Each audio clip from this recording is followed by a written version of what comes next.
안녕하세요. 진짜 오랜만에 뵐게요. 일주일 됐네요. 안녕하세요.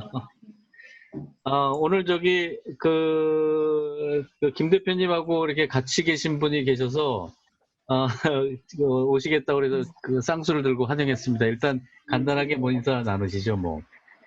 네, 안녕하세요. 저 이지은 변호사라고 합니다. 저 김신아 대표님하고 오늘 우연히 같이 초대를 받게 돼서 너무나 감사하고요. 제가 네.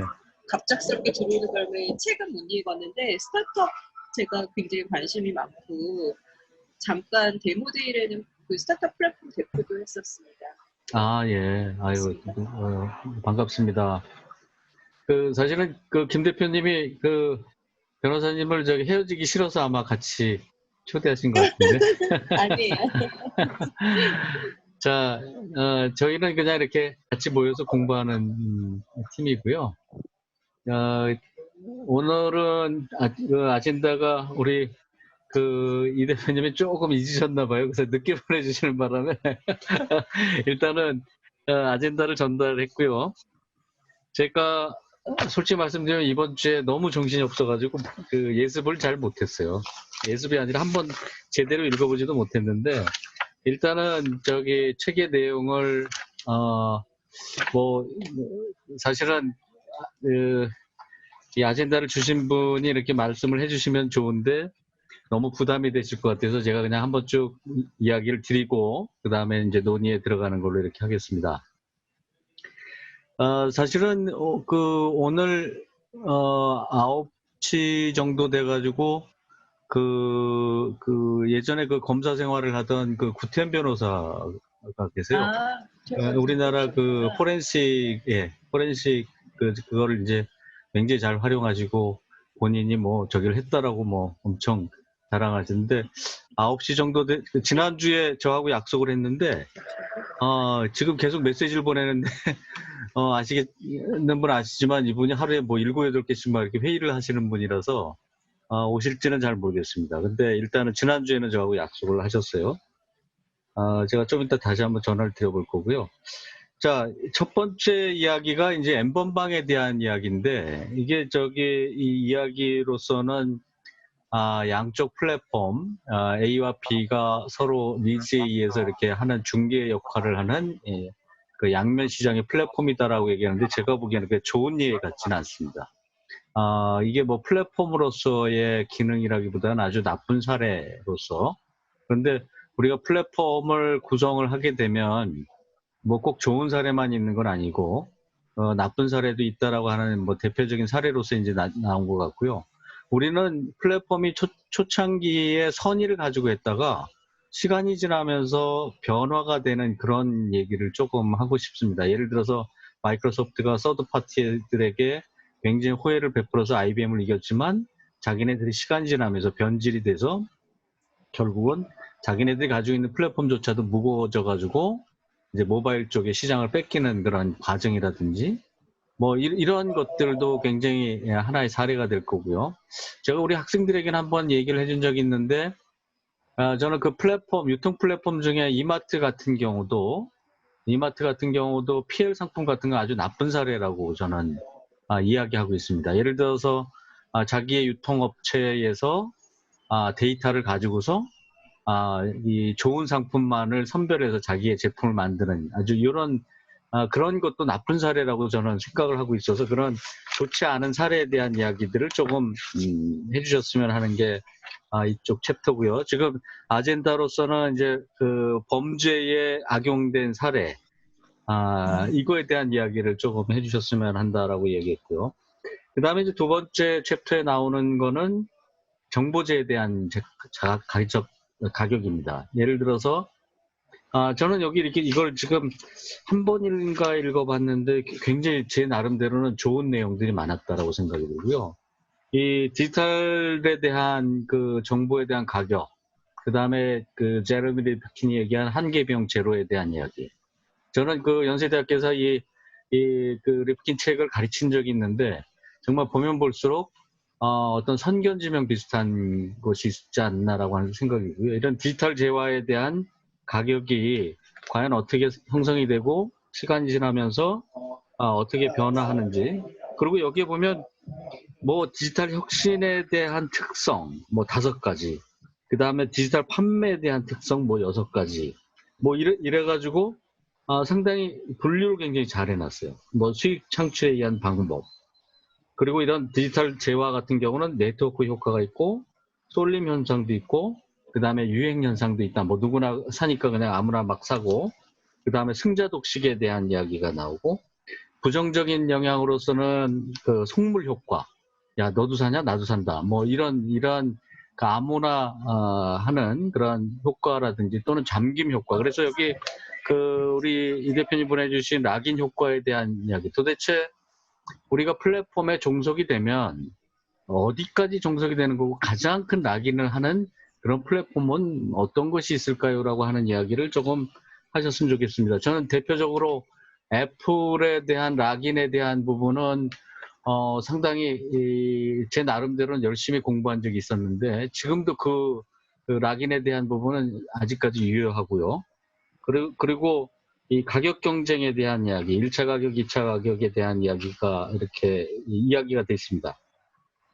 그리고 같은 제품이 없는 경우에 이제 독점화에 대한 이야기. 과연 이것이 불법 복제, 이게 디지털 재화를 얘기하는 거니까요.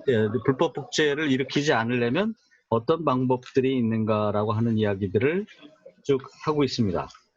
그 다음에 오늘은 이야기가 굉장히 중요한 이야기가 많은 게 구독 경제에 대한 이야기를 합니다.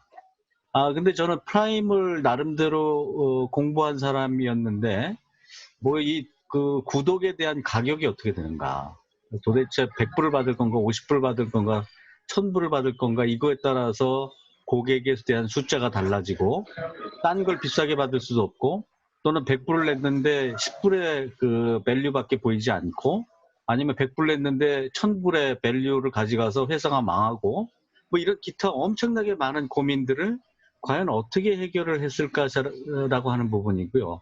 그리고 실제 고객이 구독을 하게 되면 우리가 신문을 보듯이 1년 정도 하고 난 다음에 구독에 대해서 떠나고 싶어하는 그런 고객들을 어떻게 잡을 것인가 라고 하는 부분도 굉장히 중요한 요소 중에 하나입니다. 그래서 이 구독 경제에 대한 부분은 솔직히 말씀드려서 이렇게 몇십 분 이야기해서 끝날 게 아니라 몇 시간을 이야기해도 사실은 정리하기 굉장히 많은 이야기들입니다. 그래서 구독에 대한 이야기는 아무튼 제가 오늘 조금 이렇게 얘기를 하시고, 이게 뭐 끝난 얘기가 아니고요.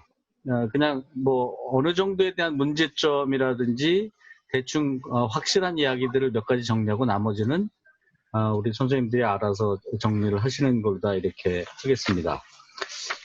뒷부분에 보시면 이제 디지털 화폐에 대한 이야기가 나오는데, 저는 리브라에 대해서 관심이 많았습니다. 다른 건 잘 모르겠고요. 리브라에 대한 그 파급 효과가 도대체 어디까지 갈 것인가.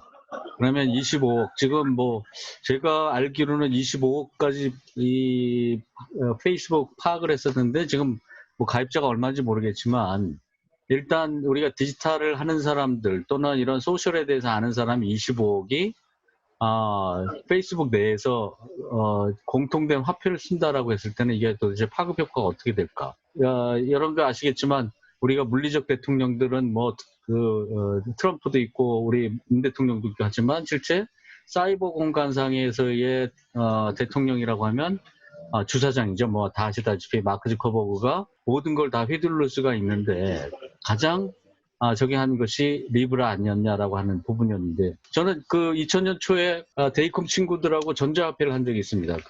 그때 당시에 이코인, A캐시, C캐시 해가지고, 그때는 이제 전자화폐가 네트워크 화폐들이 굉장히 선불형으로 많이 썼던 거고요.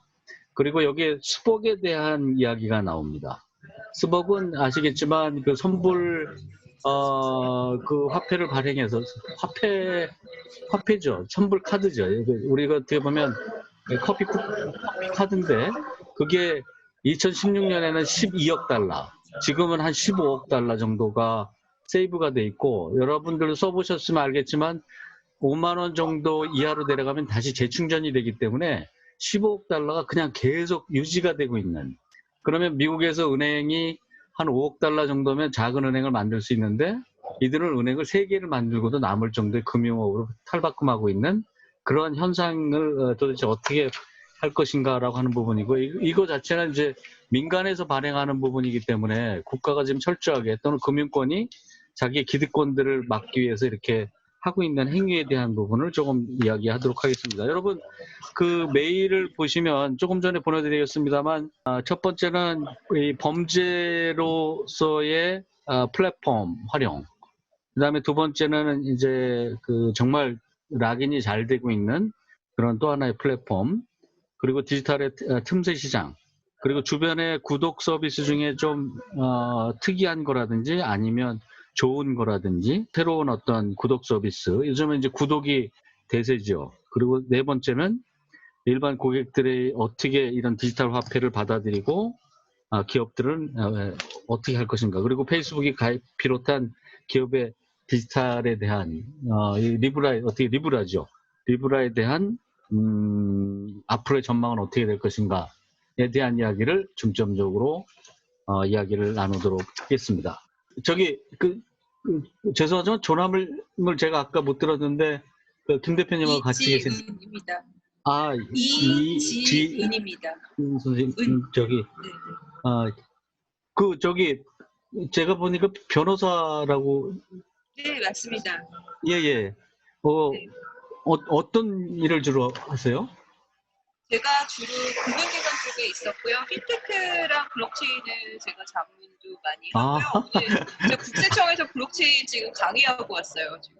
그러세요? 그러면 오늘 뭐 아주 저기 한마디 좀 해주셔야 될 것 같은데, 리브라나 이런 거에 대한. 듣다가 보니까 너무 재밌네요. 네. 그러세요? 엉겁결에 왔습니다. 네. 지금 강의 감사합니다. 끝나가지고, 네. 예, 조금 이따 뭐 블록체인이나 리브라에 대한 얘기 혹시 얘기해 주실 게 있으시면, 저희는 마이크를 다 열려 있는 상태에서 아무나 치고 들어오는 거라서 편하게 이야기를 좀 해주시면, 여기 맞고 틀리고 없습니다. 그러니까 자기 의견을 이야기를 해주시면 되는 거라서, 뭐 틀린 얘기도 상관없고요. 그래서 편하게 이야기를 해주십시오.